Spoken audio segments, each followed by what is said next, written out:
Evening. This morning we talked about diabetes. We talked about some very simple principles that we have seen help many people to conquer their diabetes, and that's good news.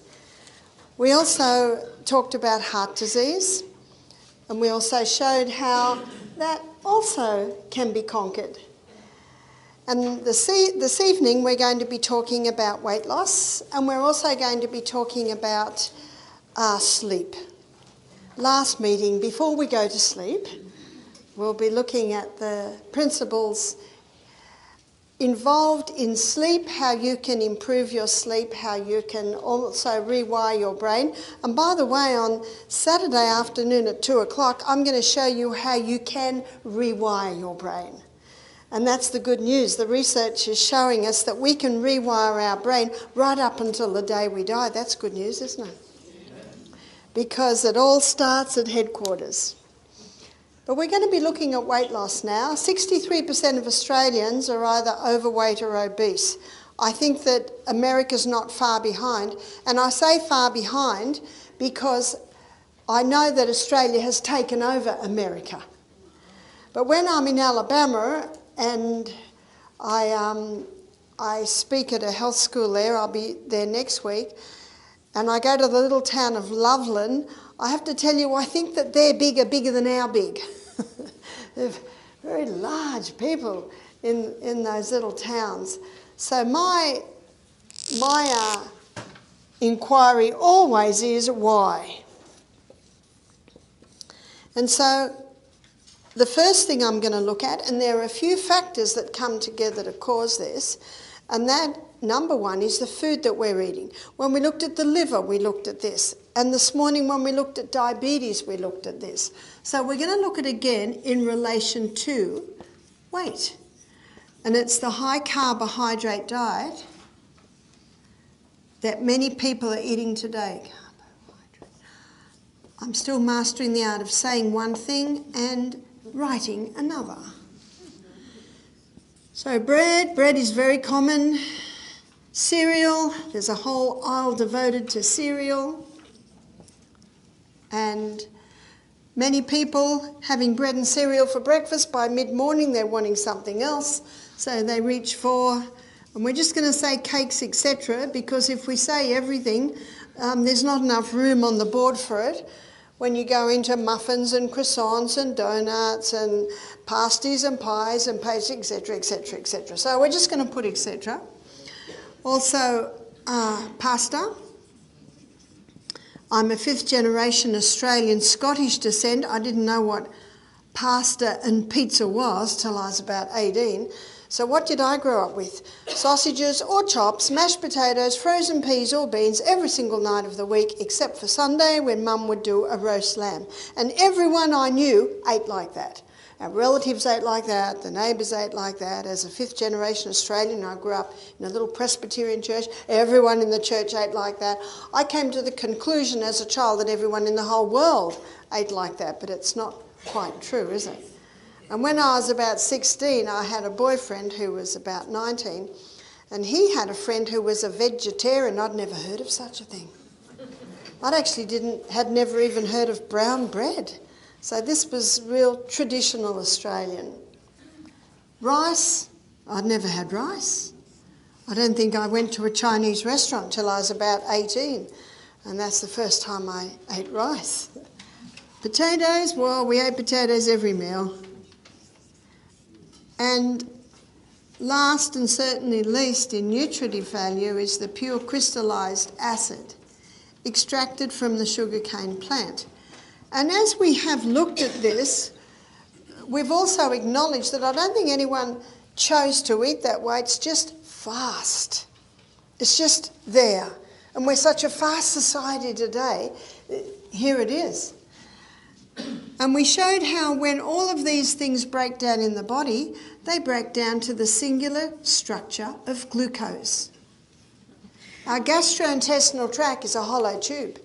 And anything that goes into that hollow tube is not part of you or me until it gets broken down into tiny little particles, then it's absorbed into the blood, then it becomes part of you and me. The Bible says in Leviticus 17:11, the life of the flesh is in the blood, because it is the blood that carries the nutrients here to the CBD. The central business district of the human body is the inside workings of the cell. In fact, one writer called the blood the river of life because of what it carries. And so it brings the glucose. The glucose goes in under the action of insulin, goes through the 20-step pathway. I'm sure everyone's very familiar with the inside workings of the cell now. Yes? And that 20-step pathway gives us 2 units of energy. Isn't that why we eat? To get glucose, to run our energy cycles. The end result of the 20-step pathway is a chemical form of glucose called pyruvate. And pyruvate, as the chemical form of glucose, gets fed into what's called the powerhouse, because these 8 little chemical reactions, this 8-step pathway, delivers impressive 36 units of energy. And the reason why the 8-step pathway gives 36 units of energy is the presence of oxygen. So this is called the aerobic pathway, whereas this pathway is called the anaerobic pathway because it does not use oxygen. It produces energy by the process of fermentation. So when we eat the carbohydrates, they're broken down to glucose. The first place the glucose is sent is to the cell. The second place it is sent, because only so much can go through the energy cycles, then it is stored as glycogen. We looked at this morning and how that's particularly useful for the diabetic, having these little, well, it's useful for everyone because they're little molecules of glucose sitting in the muscle cell. And that's why the best place to, or the best time to exercise is early morning. Because in early morning, when you're starting to move, some people say, well, how are we going to get fuel to actually exercise? It's your glycogen stores already sitting in your muscle cell. And when the cell needs it, it's plucked and it's released. Amazing process. But on the high carbohydrate diet, and this is what a lot of people don't realise, especially when people go on a weight loss diet and stop all the fat, yeah? Fat-free this, fat-free that, fat-free, fat-free, fat-free. And yet what are they eating? Lots of carbohydrates. Do you know fat gives the feeling of satiation or satisfaction? And the best weight loss diet is a diet that stops your hunger. And fat stops the hunger. So what's happening on this high carbohydrate diet? People have eliminated the fat and they're eating lots and lots and lots of this, not realising that that excess glucose, once we've filled up the energy cycle, we've filled up the glycogen stores, and so now the body sends it to the fat cells. And on this high carbohydrate diet, what's happening to Americans and Australians? They're getting bigger and bigger and bigger. In fact, it's one of the most dangerous fats because what the body does is it stores it in the probably areas of the body that's not used a lot, maybe the arms, the belly, the hips, the thighs, and then when that gets all filled up, then it starts to go to the internal organs, weighing them down. And in the book, Wheat Belly, notice the title of the book, Wheat Belly, Dr. William Davis, he shows that sugar particularly, sugar and the hybridised wheat, and the hybridised wheat is found in most breads, cakes, cereals, pastas, pizzas. Because it gets the blood sugar level up so high, so fast, as we looked at this morning, then very quickly it's dumped as a visceral fat on the belly. And in the book Wheat Belly, I think the word wheat belly he uses on just about every page, showing this process. And another fact, another very misunderstood fact, is that glucose burns at 4 calories per gram. whereas fat, it burns at 9 calories per gram. Now this piece of information, which is fact, is in just about every weight loss book as proof that if you want to lose weight, don't eat the fat. It's going to give you more than twice the calories. But what the people don't understand is what a calorie is. A calorie is a unit of energy. And if you want a high energy food, what do you eat? Fat. It's going to give you more than twice the units of energy compared to glucose. But if you're eating more calories than you can burn, yes, it's going to be stored. That's why one of the best things that you can do for weight loss is to eat breakfast like a king. I have to admit that I think I eat lunch like a king and breakfast like a queen, but whatever. And sometimes the queen eats as much as the king. Lunch like a queen, and then tea like a pauper, or you call it supper, yeah? I think that when I say tea, you probably think I mean a cup of tea, yeah? But we call an evening meal tea. And as one lady said to me, well, what do paupers eat? I said, sometimes nothing. What many people are doing today, and I see it in many countries I go to, they eat breakfast like the pauper, they eat lunch like the pauper, and the tea or the supper is the king and the queen together. That's like going on a journey, and you start your long journey and you go to the gas station, we call it a petrol station, call it a gas station, and just put a little bit in. And then an hour later put a little bit more in, and then an hour later put a little bit more in, and then you've done this all day. And then you finally get to your destination, you go into the gas station and you fill your tank and then park it in the garage. How much sense does that make? And yet that's what most people are doing. Little bit here, little bit there, little bit there. End of the day, king and the queen together, and the body says, finally we've got some nourishment. And then they say, oh no, they've gone to bed. So what are we going to do with all these calories, these units of energy? We're just going to have to store them. It's really only probably the last 100 years that the main meal has been had at the end of the day. In fact, traditionally the main meal was always in the middle of the day, especially before electricity, because they didn't have the light at night and it was just more convenient. I was talking to a man who grew up in a little English village. So I was talking to him about 18 years ago, and then he was in his 60s.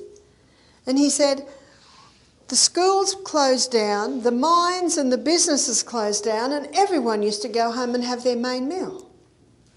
And he said at night we'd have bread and dripping. Well, that was considered something like. So in many cultures you will see that traditionally the main meal was always had in the middle of the day. But again, I don't think anyone planned it. It's just this fast society. And some people say, it's the only time I've got time. Well, there's wonderful things called slow cookers. And one mother said to me, I put my millet on at night, so by morning when I get up, there it is, hot, ready to eat. She said, I wash my slow cooker, and then I put my soaked beans that I've rinsed and brought to the boil and rinsed again, put them in, put the vegetables, and put the slow cooker on again. She's a homeschool mum. She says, because I feed the children so well in the morning, how does she feed them? She feeds them a high fibre diet. All your plant foods have fibre. She feeds them generous proteins. So what are the proteins? Legumes, nuts, seeds, they're your best proteins. And healthy fats. Healthy fats are found in your nuts, your seeds, your coconut oil, olive oil. They're the two oils that have stood the test of time, yeah? They've been used for centuries. And when white man went to the South Pacific Islands, He said, stop eating the coconut oil. It's going to cause you to be obese. It's going to give you heart disease. It's going to give you diabetes, cancer. And they all said, what's that? And they've been eating the coconut oil for centuries. But they listened to the white man. I was on the Fiji Islands. Do you know, before the white man came, cannibalism was pretty big. You know, there were some scary spiritual practices that they used to partake of. Sometimes if a child happened to walk in an area that was considered sacred, that child had to be thrown in the river, given to the spirits. You know, there were a lot of crazy things there. So the Fijians were freed from many harmful practices. So they listened to the white man. But they could have taught the white man how to eat. So the white man said, stop eating the coconut, it's going to give you all these problems. So they listened. And then white man introduced 5 lethal whites. White sugar, white rice, white flour, white refined salt, and white cow's milk. They stopped the valuable white, the coconut, and brought in the 5 lethal whites. And if you go to the South Pacific Islands today, you will find diabetes, you will find heart disease, you will find obesity. I was in the Cook Islands a few years ago. Wonderful place. When I arrived, they just put lathes and big floral arrangements all around my head, all around me. They're very warm, very welcoming. You can go around the whole island in about an hour. And I was teaching basic health principles, and I was surprised how large the people are. You see, the bread shops and the cake shops have come in. And I know in the Fiji Islands, hot bread shops are open till 11 o'clock at night. And anyone who walks past that shop, and I think we all know the lovely smell of cooked bread. Oh, and they are big. They're obese, they have got disease, not because of the coconut, but because they've stopped the coconut. You see, it's not the fat that makes you fat. It's actually these refined carbohydrates. Now, carbohydrates are not bad. What a relief. We like them. The problem is when they're overdone and refined. That's the problem. When they're overdone and refined. So you don't have to stop the carbohydrates. You just have to make sure they're not overdone, they're not refined, and ideally use replacements for the wheat. Because as we looked at in diabetes this morning, in the hybridisation of the wheat, they change the starch structure and it gets the blood sugar level up higher than even refined sugar. Ooh. And so changing the times that you eat, that makes a big difference. And changing the food you eat makes a huge difference. I was reading the testimony of a chef. He was large, obese. And he said he used to eat little bits all day long. All day long. That's all he'd eat, little bits all day long. So he decided to do an experiment. He decided to get all the little bits and put it into 3 meals. He knew the old saying, and have most of it at breakfast and lunch, and he lost a lot of weight, and he ate the same amount of food. And he ate the same type of food. He just changed the times when he did it. Because he gave his stomach a break. You see, it's like my husband. He says, I had a 2-hour job to do in the office today. He said, at the end of the day, it's 8 hours later and I still haven't done it. Because he said someone would ring up. Someone would come into the office. I kept getting interrupted. Has that ever happened to you? That's exactly what happens to digestion. When we put food in our stomach, we should now leave it. Let it do its work. After about an hour and a half, 2 hours, start sipping on some water. Then you don't water down your hydrochloric acid. It takes 3.5 to 4 hours to digest a meal. If a person has a meal of watermelon, that's probably gone in about 2 hours. But when someone has a balanced meal, which is shown here, it takes about 3.5 to 4 hours to digest. And then the stomach loves a 1 hour rest. Let your stomach have a rest between meals. And in that rest time, it has time to revive and restore and replace the digestive enzymes it used at the last meal. And that's why the time-restricted eating, we've talked about this a couple of times, time-restricted eating is basically a modern name for this. Time-restricted eating, it's from the intermittent fasting, the 5-2 diet. A lot of people are familiar with that. Dr. Michael Mosley, in his book Fast Diet, he goes into the research showing why this is so effective. It's eating twice in a 24-hour period. They suggest eating a large meal at 1 and another meal at 7. But I was talking to one girl and she said, I'm fading by 10 in the morning. And she said, and I can't sleep at night because I've got so much food in my stomach. When we go to sleep, our stomach wants to sleep. So it's far superior to go back to the old adage that's been around for so many years, probably hundreds of years, that we eat breakfast as our main meal, that we have a main meal in the middle of the day, and then if anything's eaten at night, make it very light. Now, if a worker has a breakfast at 6 a.m. and then has a meal at 12 o'clock, they may need something at night. But if they have the meal at 8 and at 2 or at 9 and at 3, then it's very easy not to eat at night. So you've just got to work out what works for you. One lady said to me, she said, I give my children a really substantial breakfast, and we'll look at illustration of meals in a minute. Should I give them a really substantial breakfast? She said, I just give them an orange for lunch.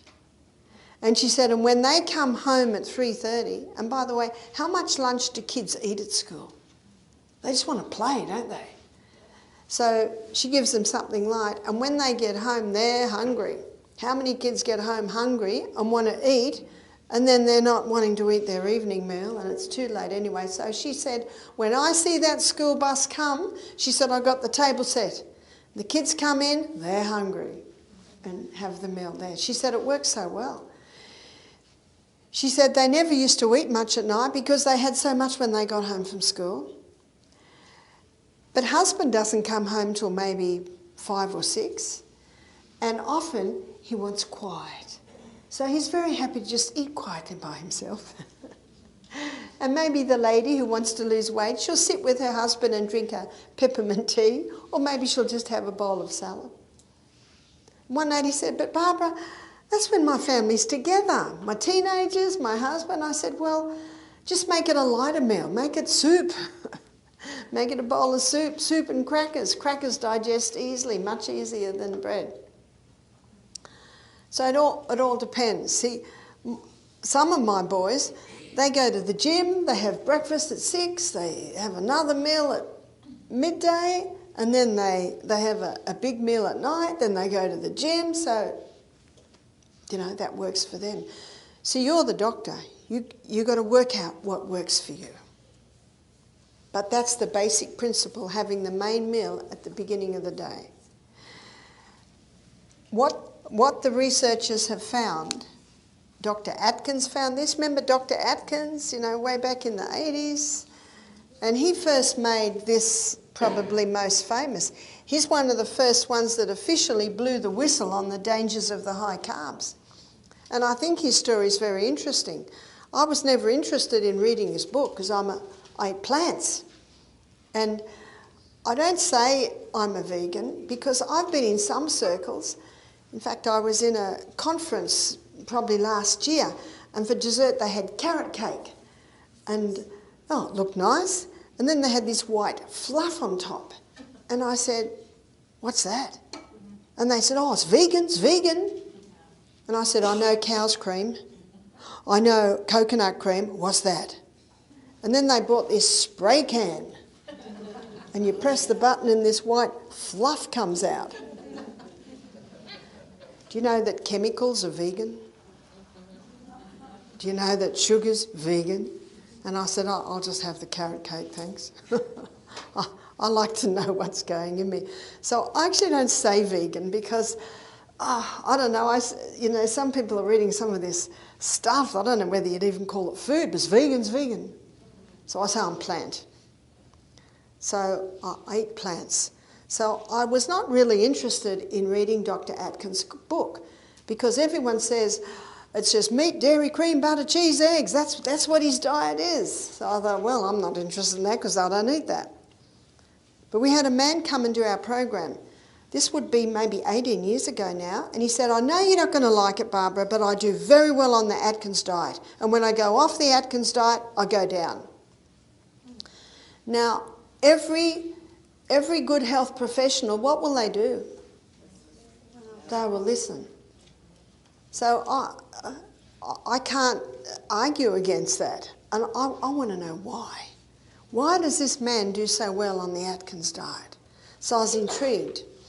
And then about that time, maybe a fortnight later or 2 weeks later, we had another guy do our program. He's 44, fit, but he had a lot of allergies. And on the second day, remember we do our juice days Monday, Tuesday? So on Tuesday, 2 o'clock, I get a call. They said, quickly, Barbara, Anton needs to speak to you. I said, what's the matter, Anton? He said, I'm not doing well. He said, I feel terrible, I'm lightheaded, I'm feeling nauseous. My body says it needs protein. I said, okay, because what have I got to do? I've got to listen. So I made him up a protein drink. At that stage, we weren't giving protein drinks to our guests. I didn't understand the 3 phases of the liver detox at that stage. It's actually only been known probably since 2000. So I gave him a protein drink. I saw him 10 minutes later. He said, thanks, that's good. So again, my mind starts to work. Why did that man go well on the Atkins diet? Why did that man need protein? And then the next piece of information in the equation, I was staying at a friend's house. And I was staying in the spare room, and when I woke up in the morning, there's the bookcase at the end of the bed, and I love reading. I'm an avid reader. So my eyes are going through, and there was one book that seemed to just jump out at me, Dr. Atkins' New Revolutionary Diet. Righto, I said, I'll look at it.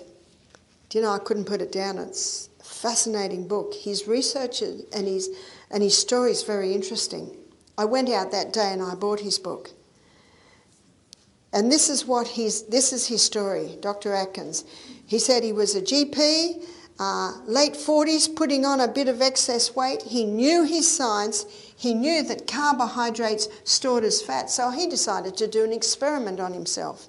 He decided to stop all carbohydrates.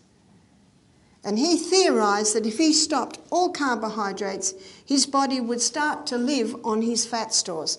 So what did he eat? He chose foods that had no carbohydrate. So his diet was high in protein, meat, butter, cream, cheese, eggs, that's a lot of protein. Fat, meat, butter, cream, cheese, eggs, that's a lot. But something else surprised me that you never hear about. He ate 3 cups of vegetables a day, and 1 cup had to be greens. And so there was the fibre. The weight just fell off him.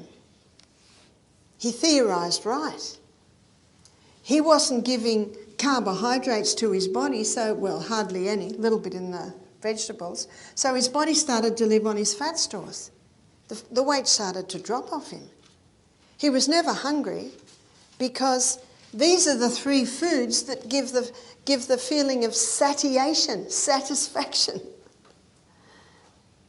He had lots of energy because your liver can convert protein and fat to glucose if it needs it, and it can break down your fat stores to give you glucose. It's called gluconeogenesis, creating glucose from the fat stores. Has he found the perfect diet? Never hungry, lots of energy, weight's falling off him, so he started to put some of his patients on this. It is estimated that 11 million people were helped by his diet. His book was #1 on the New York Times best-selling book list 4 years running. This guy demands some attention.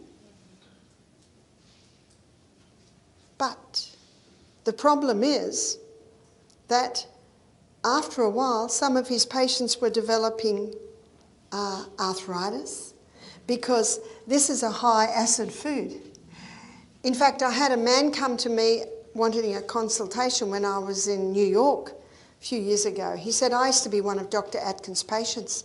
He said, I'm a vegetarian, I'm an Adventist, but I was getting overweight, I was getting diabetes, heart disease, so I went to Dr. Atkins, because he's a very famous doctor. And Dr. Atkins, he said, was a very gracious man. He said, I'm sorry, but you're going to have to stop this high carbohydrate diet. So he said, I started eating meat. I didn't eat a lot. I had a lot of vegetables. He said, I didn't get diabetes. He said, my heart problems all resolved. He said, the weight dropped. But he said, I'm getting arthritis. And he said, you are the first nutritionist that hasn't totally slammed Atkins. I'm interested. I said, well, Atkins' theory was correct. It's what I have shown you today. But what you can do superior to Atkins. You can do the plant proteins. You can do the plant fats. Dr. Atkins, on his first stage, he got people down to 20 grams of starch, carbohydrates a day. Do you know there's no need to go that low? All you need to do is greatly reduce the carbohydrates, ideally stop the wheat, eat more vegetables, eat more legumes, nuts and seeds, and you can get a similar result. Because of the results that he was getting, and by the way, his cancer patients were going into remission, people with high cholesterol were coming back to normal. Did everyone hear that? And his patients were eating meat, butter, cream, cheese, eggs. And what are people told to get their cholesterol levels down? They've got to stop the meat, butter, cream, cheese, eggs.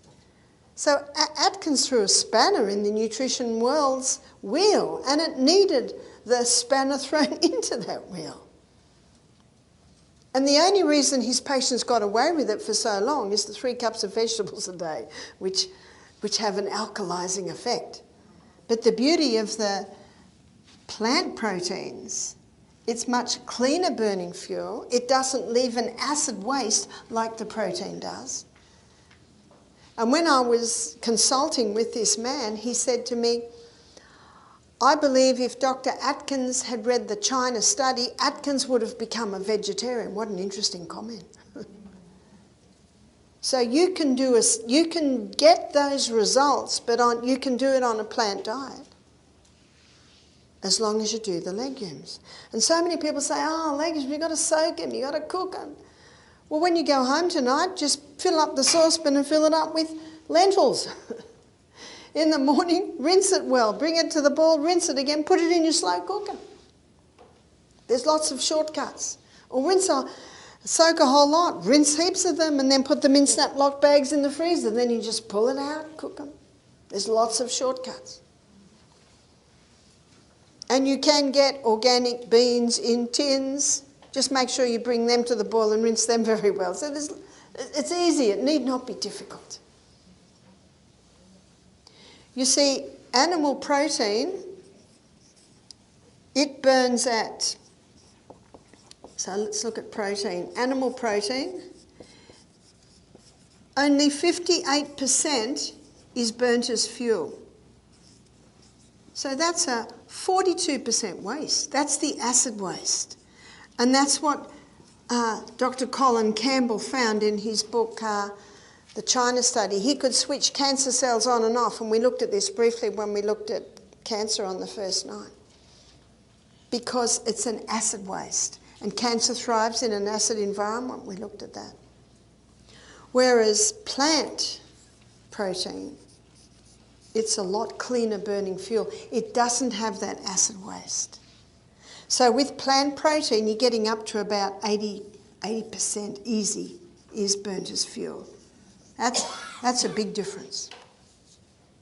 So your plant protein is a superior protein. What Atkins found, and I found this interesting, he found that these 3 food groups are the essential food groups. Fibre is essential because the colon needs to be swept. We looked at that when we looked at the colon, when we looked at the waste disposal organs. Protein's essential because the crossword bands, remember we looked at the DNA on the first night, it's made up of amino acids. Amino acids is a breakdown from the protein we eat. And it's amino acids that builds the new cells in the body. And 50% of the membrane around every cell in the body is protein. That's essential. Fat is essential. The fat-free diet is a dangerous diet. There are fats that'll kill and there are fats that'll heal. And because there are some killer fats, they've all been dumped in the same basket. What are the killer fats? The altered fats. You see, for centuries, people used the coconut oil and the olive oil. They can be extracted from the flesh of the plant. But those hard seeds, they couldn't really get the oils out until they developed high heat chemical equipment to extract oil from hard seeds. And because they use chemicals and heat, they destroy the oils immediately. So there's clear plastic bottles that have got sunflower oil, peanut oil, soy oil. Don't touch them. They're the oils that can help to damage the arterial wall. They're the dangerous oils. And your deep-fried foods.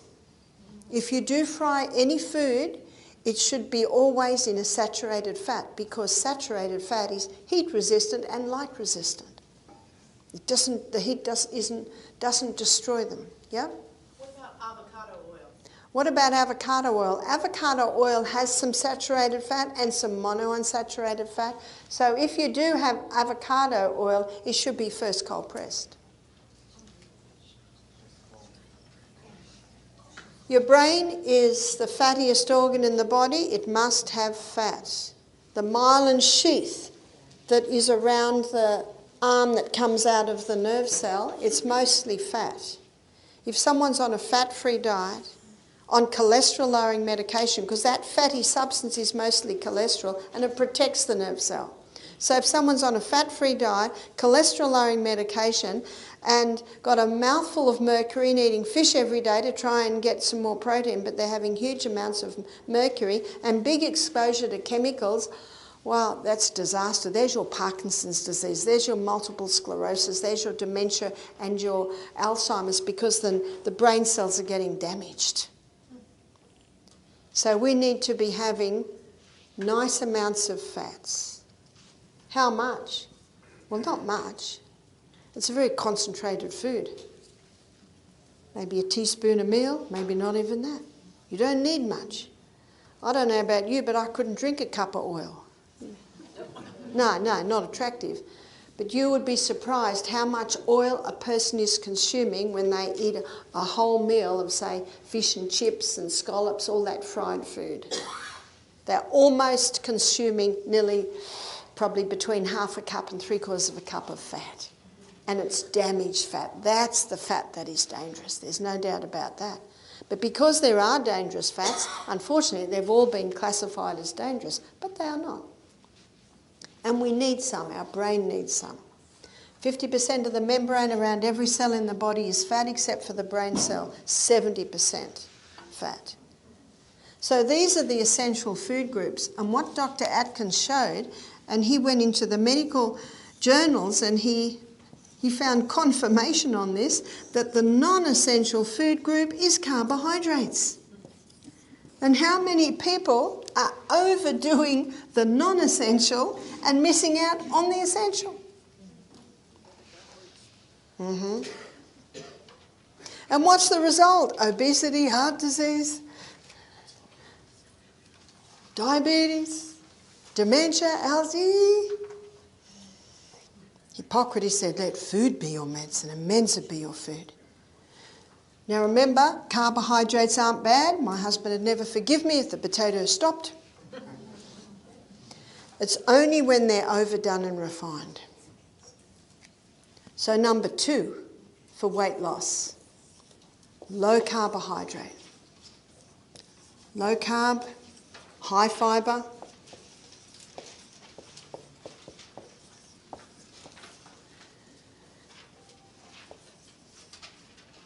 Generous protein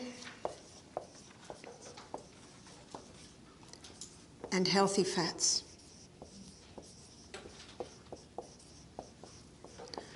I gave the story this morning when I talked about diabetes of Jim, the guy who was a type 1 diabetic and got off all his medication. And do you remember the weight loss he experienced? Quite phenomenal.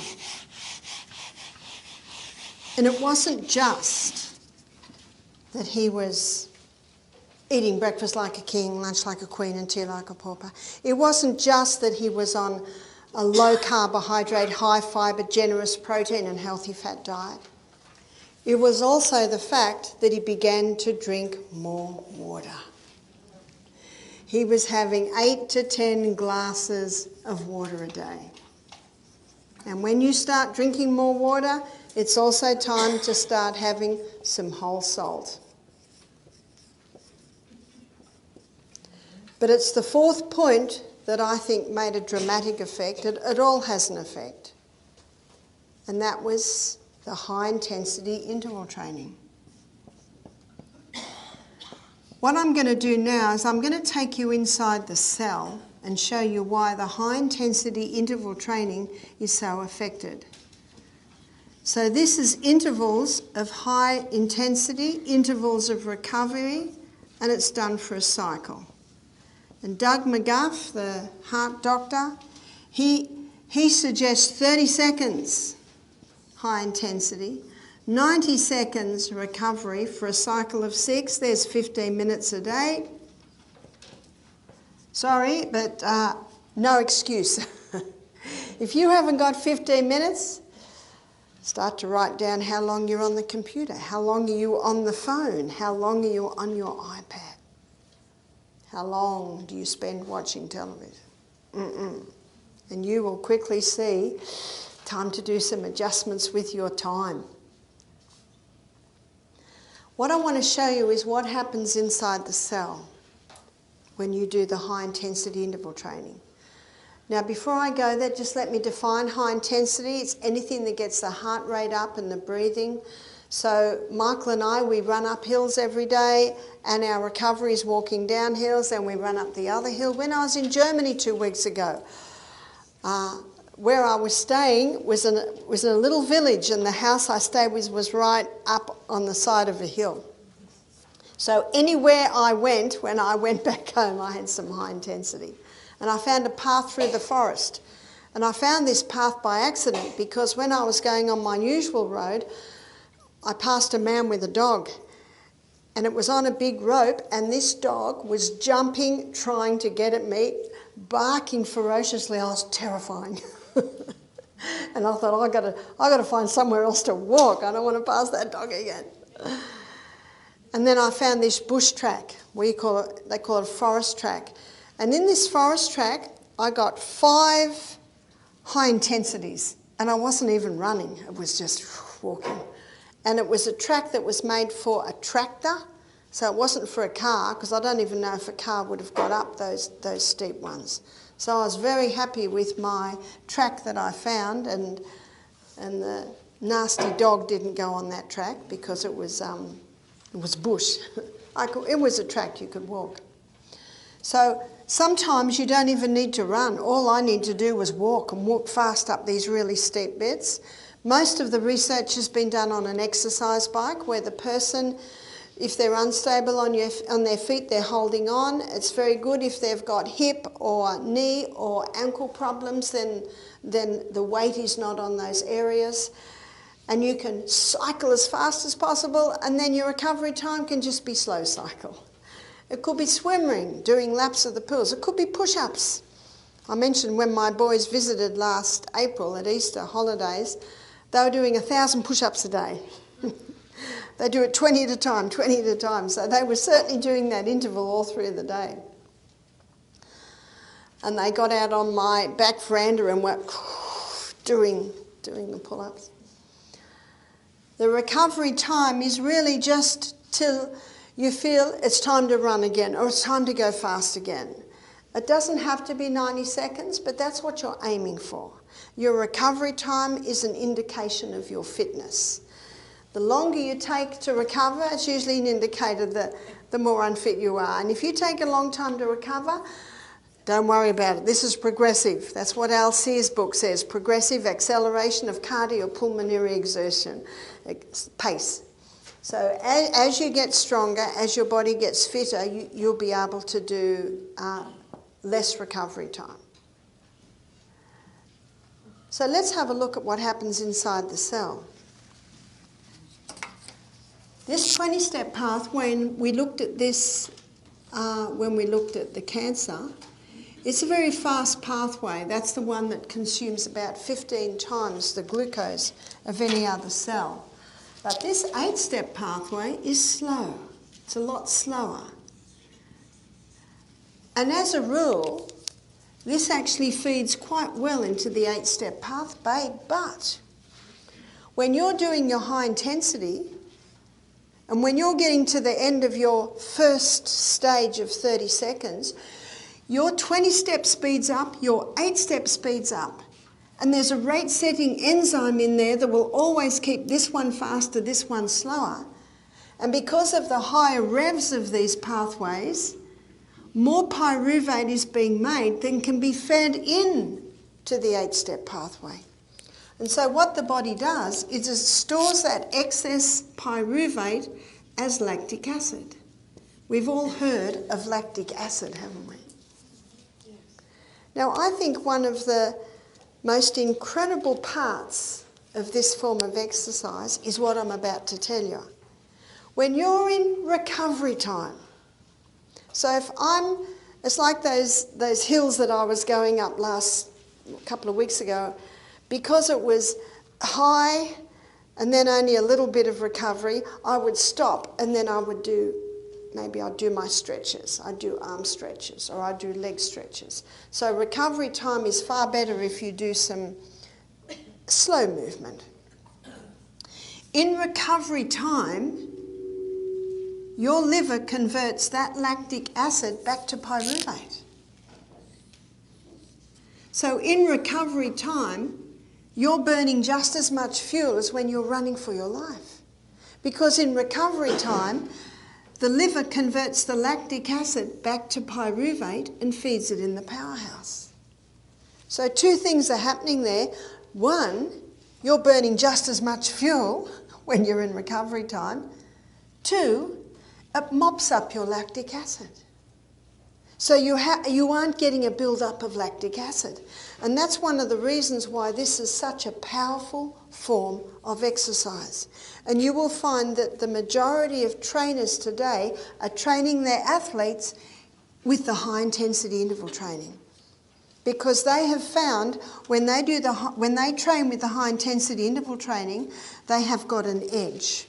And that's what it's all about in the competition games, in the Olympic Games, isn't it? Having an edge. I was watching in the games in Beijing. I was travelling a lot, and every time I travelled, I'd be watching it up on the screen. I love watching it, because don't we love excellence? And it was the first time they were doing a 10-kilometre swim, and it was in this big lake in Beijing. And there was it was the American, and I think the Russians were up there, but the favourite was the British girl. But she was about third or fourth. And in the last kilometre, it was just thrilling, she couldn't get past them because of the kicking of their legs. So she had to go sideways, go around them, and she won the race. And I thought, wow, was she training with the high intensity? Because they're giving it everything they've got. But it appears that this just gives an edge. And what I am very thankful to Doug McGuff for, in his book Body by Science, he goes inside the cell and he shows exactly what is happening. But there's more. When you're getting to the end of maybe your third set of high intensity, your glycogen stores have all been used up. Remember that your quick release glucose stores, they're all getting used up. So I think possibly by the end of your third set of high intensity, you've used up your glycogen stores and you're needing more fuel. You've got 3 more to go. And the body sees that. And so it speaks to the pituitary gland to release the human growth hormone. Now, the human growth hormone is very active when we're growing. But when we stop growing, the human growth hormone goes into retirement. I stopped growing at 16, that probably doesn't surprise you. But my son William, he grew 2 inches from 19 to 22. He was very happy about that. He wondered if he'd ever grow. But when we stop growing, the human growth hormone goes into retirement. But when we're doing the high intensity exercise and the body sees that we need some more fuel, it causes a release of the human growth hormone, which stimulates a release of hormone-sensitive lipase. So what's hormone-sensitive lipase? Lipase is an enzyme that breaks down fat. And underneath the tongue, there's the lingual, sublingual glands release lingual lipase. That breaks down saturated fat. Our bile releases, our liver releases bile, it breaks down fat. And the pancreas releases pancreatic lipase, breaks down the polyunsaturated fats. So lipase is your fat splitting enzyme. So why does the human growth hormone release hormone-sensitive lipase? To release the fat stores. The human growth hormone also stops the body from burning glucose as fuel and become a fat burner. We know why it becomes a fat burner, because remember what fat's going to do? It's going to give more than twice the units of energy compared to glucose. And we're running for our life. This is a crisis. The human growth hormone also increases the body's ability to utilise protein. This week we've looked at the importance of eating sufficient protein. I find that people that are on this high carbohydrate diet, they're often protein deficient.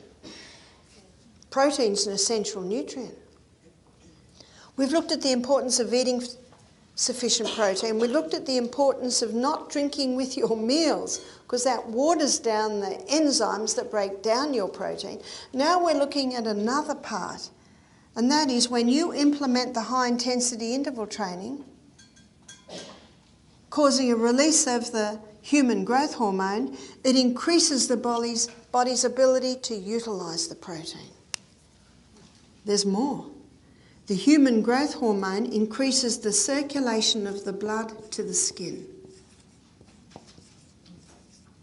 Did you know that the movie stars pay $1,000 a week for this? Because their profession is dependent on them looking good. Circulation of the blood to the skin, that slows down the wrinkles, slows down ageing. Well, I'm offering it to you cut price today. 15 minutes of high-intensity interval training a day will cause a release of the human growth hormone, which will remain active for 24 hours. What a bargain. Let's compare identical twins. One's living in a rainforest, running up and down hills, got her own garden. She's a very beautiful woman, but she loves the forest. Her sister, also very beautiful, has become a model, an actress. She's taking the human growth hormone. But at the age of 40, 45, a few wrinkles are coming and she can't afford the $1,000 a week, so she stops. She ages 2 years and 6 months. She goes and visits her twin sister on the mountaintop. Let's look at these two women at the age of 60. Is there going to be a difference? Yeah. It's going to be a big difference. Maybe the 60-year-old who's been in the hills most of her life has decided to make a bit of money and go into the movies. Perhaps not. There's a lot more important things in life than money. My sister-in-law, her name's Abigail O'Neill. She's married to my brother-in-law, my husband's brother. She started modelling at the age of 36. She's now 49. She looks 18. She looks amazing. Now, there's a bit of genetics there. She's tall, Her mother's Brazilian. She's got beautiful olive skin, the full lips. Oh, yes. She's very beautiful. Genetics loads the gun, but lifestyle pulls the trigger. She stepped into an area in modelling where there's a gap, because most models are smoking too many cigarettes and drinking too much coffee so that they don't put on weight, and the cellulitis comes, the fibromyalgia starts to come, the wrinkles start to appear, and then in steps Abigail O'Neill. One day they said to her, "We don't want a 17-year-old for this photo shoot." She said, "I'm 40. They can't believe it. They say she's the most beautiful model they've worked with. What do you think they're referring to? There are no tantrums on her set. She's always smiling, because when you live this life, it affects your mind. She's actually gone really big now. You can Google Abigail O'Neill and have a look. But she's an illustration that genetics loads the gun. Yeah, she's got the genes, but lifestyle pulls the trigger. There are many beautiful women. But by the age of 40, they're not looking beautiful anymore. They're put on weight, their body's not working well. She does this every day. In fact, her husband has built her steps at the back of their property, and she runs up and down every day. Last time I saw her was a year ago. I still can't see any wrinkles. She was born with beautiful genes, but she would not look like that today if she didn't live like this. I'm sure the wrinkles will eventually come. But I believe that God meant us to age graciously and beautifully, yeah? There's beauty at every single age. But unfortunately, many people are being robbed of quality of life because they've been fed some lies and deceptions. And yet God's way is a way of truth. And God says in 3 John chapter 1 verse 2, he says, "Beloved, I wish above all things that thou mayest prosper and be in health, even as thy soul prospers." That's his aim. And so number 4 is exercise. Exercise causes a dramatic weight loss. And yet the beauty of implementing this is that as you lose weight, you don't get the saggy, baggy elephant effect. And John Gabriel, he wrote a book called The Gabriel Method, and he went from, I have to give it to you in kilos, he was 183 kilos, well, that would be probably nearly 400 pounds. And he lost, I think it was 100 kilos. So what's that, 200 pounds? 220. He's now 220. He's now 83 kilos. And he's got a picture of him in his school, four photos. One where he's obese, another where he's a bit slimmer, another where he's a bit slimmer again. He did this in his 40s, and the last photo is muscular, and you can count his abdominal muscles, you know, the six-pack. And when you look, there's no hanging skin. What did he do? He did the high-intensity interval training, and he implemented this, and he implemented this. There's one other factor, and this was the mind. And he said that he used to picture his new body.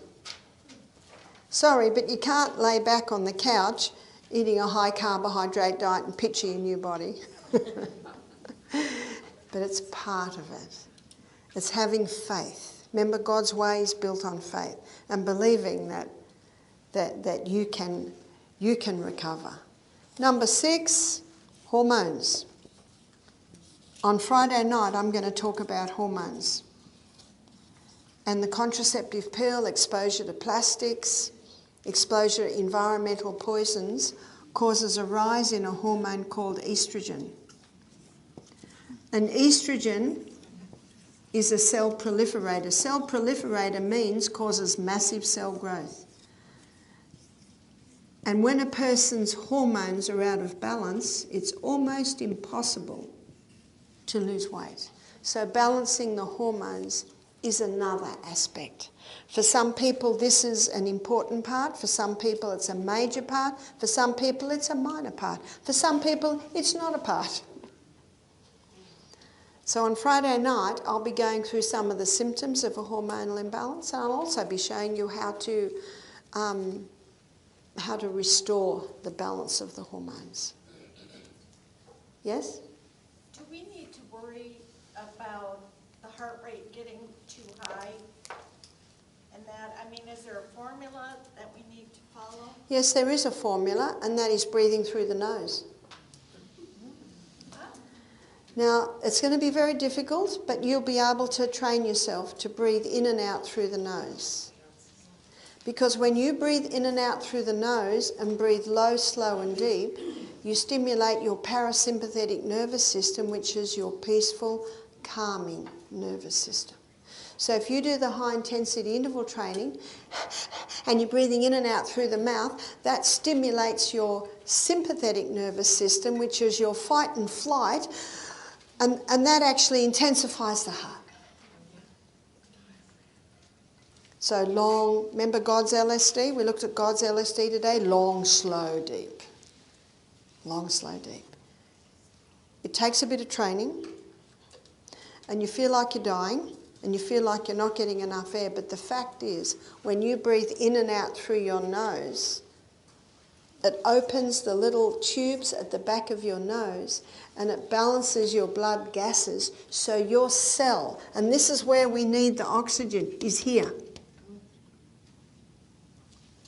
Some people who are breathing in and out through their mouth, they're getting a lot of oxygen into the blood, but it can't get into the cell. Because when they breathe in and out through their mouth, they lose carbon dioxide, too much carbon dioxide. 4 molecules of carbon dioxide will allow 4 molecules of oxygen to go in. So nose breathing. So if ever you feel your heart breathing a bit fast, close your mouth. Go low, slow and deep through the nose, and you'll find that that will calm.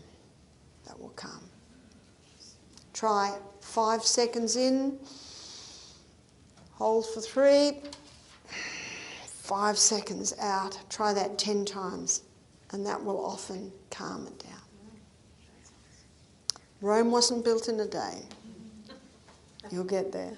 We'll have a break now. It's almost 7:15, and we're going to come back at 7:30. That's about 17 minutes.